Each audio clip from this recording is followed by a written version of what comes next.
Well, we're now looking at an OpenSim.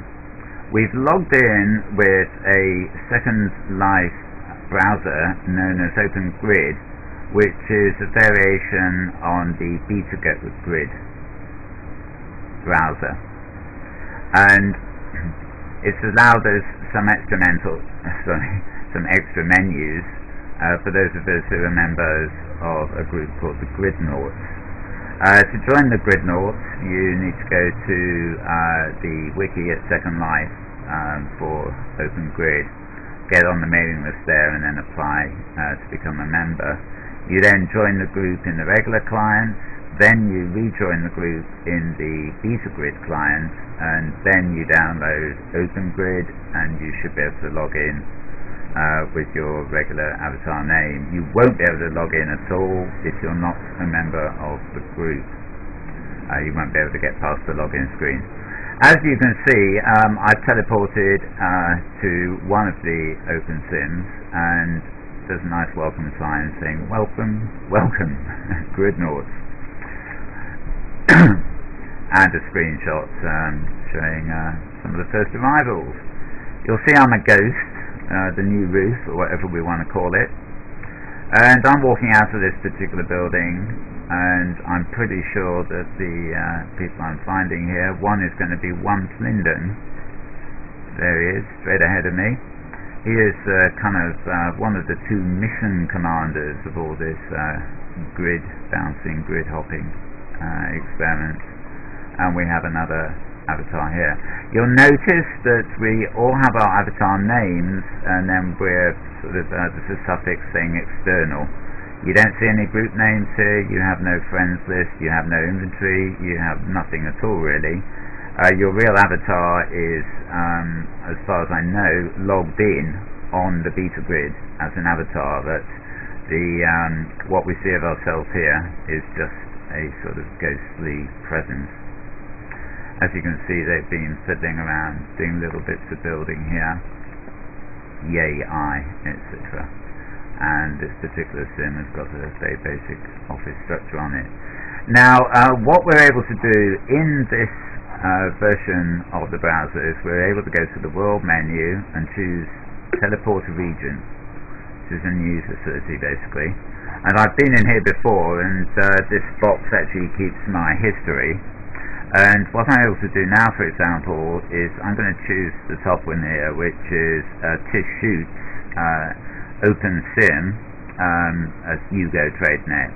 That's Tara 50, I should say, in world. And if I click teleport, I'm not well, I am teleporting. I'm actually crossing from one OpenSim there into another. The address I chose to teleport to is actually an URL, the URL, with an HTTP address. So I'm now on a completely different server on a completely different grid.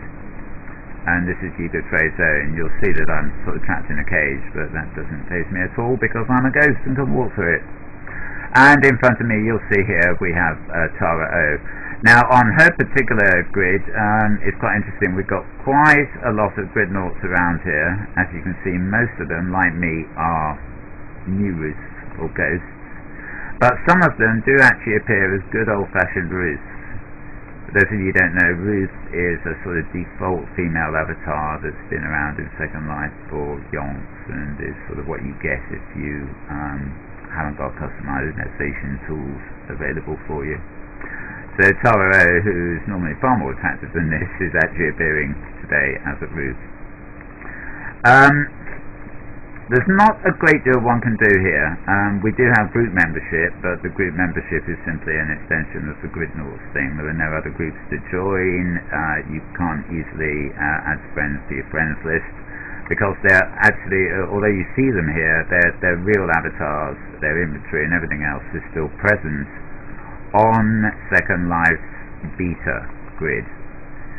At the moment you can't do any of this teleporting across grids from the main grid. You have to actually log in first to the Beta Grid, which is where we came from to get here. Now, the other day when I was here, I also rezzed this little cylinder, so although I'm a phantom, it is actually possible to res something and edit it. Presumably if you have the right LAN permissions, but I gather Tish has probably set all these to open. So you can sort of build and things like that within reason.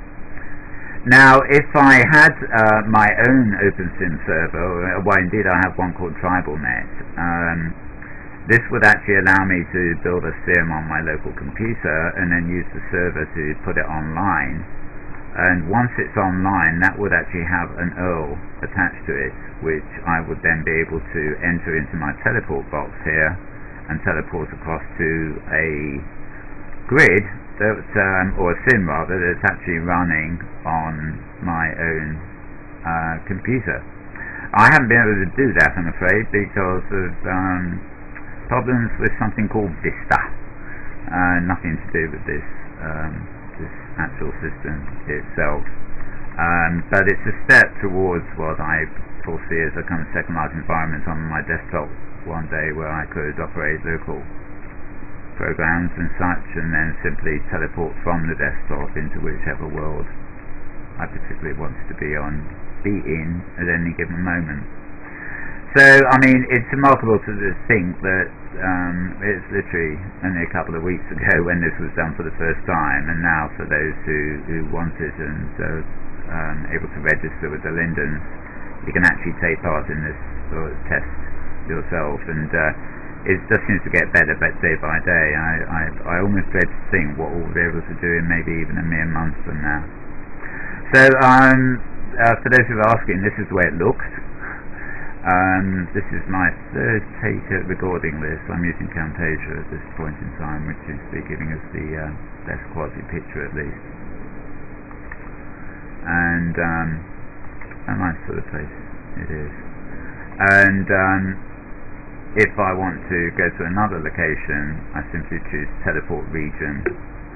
And if you, I don't know how good green, but if you can see it well, you'll see that the address here is http://usertrade.net:9000, which is the name of the port, and other locations just have IP address numbers, and others are actual sort of websites.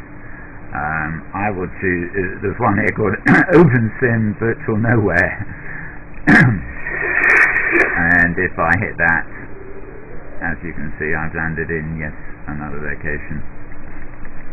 This time, it seems I have landed as a Ruth. I'm not at all sure exactly what the rules are here in terms of whether you turn up as a Ruth or whether you turn up as a new Ruth. I think it has to do with the actual code that the particular grid I've now teleported to is actually running. As you can see, there are a few more Gridnauts here, most of which seem to be in the ocean. I suspect what's happened is they're teleporting in for testing and have gone idle, and in the meantime somebody's come in and terraformed around them. Either that or they're morphing into mermaids. Anyhow, that's a brief look at the sort of landscape of the OpenSim and the way we look as we teleport at the moment.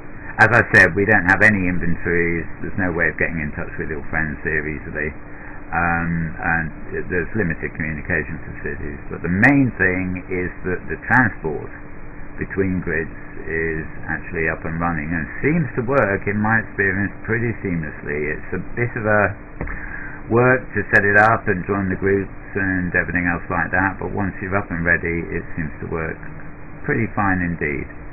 So on that, I'm going to try and find the way out of here, at least the way to close down my camera. It doesn't seem to want to have any. Right, I'm going to hit F.